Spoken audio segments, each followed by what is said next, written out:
కార్తీక మాసం సందర్భంగా ఆలయాల్లో భక్తులు కిక్కిరిశారు. కార్తీక పౌర్ణమి సందర్భంగా జగిత్యాల పట్టణంలో ఈ రోజు ఉదయం 4 గంటల నుంచి ఆలయాలు భక్తులతో కిక్కిరిస్తున్నాయి. భక్తులు స్వామి అమ్మవార్లకు ప్రత్యేక పూజలు నిర్వహిస్తున్నారు. మహిళలు దీపారాధన చేస్తూ భక్తి శ్రద్ధలతో ఆలయంలో ప్రత్యేక పూజలు నిర్వహిస్తున్నారు. కుటుంబ సభ్యులందరూ కలిసి ఉదయం నుండి పవిత్ర పుణ్యక్షేత్రాలు ఆలయాలను దర్శించుకుంటున్నారు. ఈ రోజు ఒక్క దీపదానం చేయటం వల్ల 1,00,000 దీపాలు దానం చేసి పుణ్యం లభిస్తుందని, వారి జీవితాల్లో వెలుగులు నిండి మంచి జరుగుతుందని నమ్ముతారు. ఉదయాన్నే దీపాలను వెలిగించడం ద్వారా సైంటిఫిక్ గా కంటి చూపు మెరుగుపడుతుందని, పూర్వకాలంలో పెద్దలు సాంప్రదాయ పద్ధతులు ప్రజలకు ఉపయోగపడే ఎన్నో సాంప్రదాయాలను కొనసాగిస్తూ వస్తున్నారని భక్తులు తెలిపారు.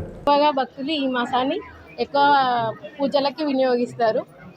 అందరూ ఏంటంటే దీపాలు అనే ఒకటే అంటే ఒక పుణ్యం కోసం అనేది కాకుండా వెలుగును అనేది మనకు నువ్వుల నూనెను వెలిగించినప్పుడు మనకు కాంతికి మంచి కాంతి రావడం వల్ల కళ్ళకు సంబంధించిన వ్యాధుల నుంచి వెళ్ళి మనకు మంచి వెలుతురుతోటి తేజస్సు తోటి కళ్ళు మంచిగా కనిపిస్తాయి అనేది సైంటిఫిక్గా రీజన్. అసలుది మనకి ఏంటంటే పూర్వీకులు ఏదైనా కానీ ఒక ప్రయత్నపూర్వకంగా చెప్తే చేస్తారు, దేవుని భక్తితో చెప్తే చేస్తారు, మూఢనమ్మకంగా కాకుండా దాని ఉన్న సైంటిఫిక్ రీజన్ ఇది.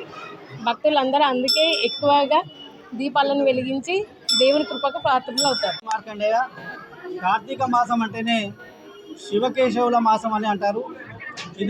ఈ మాసము శివునికి మరియు ఆ మహావిష్ణువుకు కలిపి సంబంధించిన మాసంగా భావిస్తారు. ఈ మాసంలో ఏ పూజ చేసినా, ఆ స్వామికి అభిషేకం చేసినా కానీ ఇద్దరికి చేసిన ఫలితాన్ని లభిస్తుందనే నమ్మకంతో కార్తీక మాసంలో ఎక్కువ భక్తులు పూజలు చేస్తారు. అలాగే ఈ శ్రీ భక్త మార్కండేయ దేవాలయంలో కార్తీక మాసం